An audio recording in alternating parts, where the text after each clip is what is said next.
Free will is like potential. It's something you have to develop because we all have these forces within us: lust, greed, hunger. We want fame, we want food, we want to take a nap. We all have these forces in us.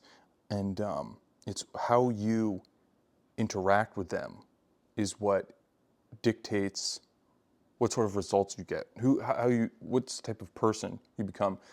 The movie Pinocchio shows this, details this very well. Like he wants to be a real boy, and but he ends up going to Pleasure Island where he just wants to have fun all the time.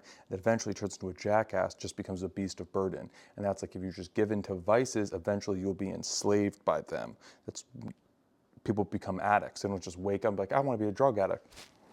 They make decisions, and then after a certain amount of time, they have been taken over and they no longer are in control of themselves. Something is in control of them.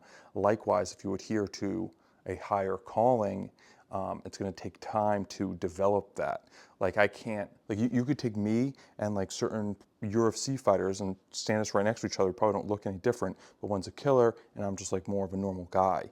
But he got that way by acting like a UFC fighter for a long time, and then he got to the point where he has much more potential that he can be manifest because he's been working at it. It's like he has developed, used free will to go down that path and maximize his potential. Likewise, the more you go down the other path, you lose your free will, you lose your ability to control yourself. And now I know you can keep going behind this Sam Harris style and be like, oh, we're all just reacting to these impulses within us. It's like, oh, I like ice cream, but did not choose to like ice cream. Right, but I still have the free, like, again, there's these forces that are within you that you can't control them, but you can choose on how you harness them.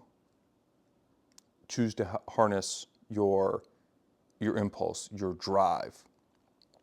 And so I think free will, it's like a car. It's like you can have a car in your driveway, that's great, but you still got to go get in the car and drive it. You got to utilize it, you got to use that free will. And you got to develop it.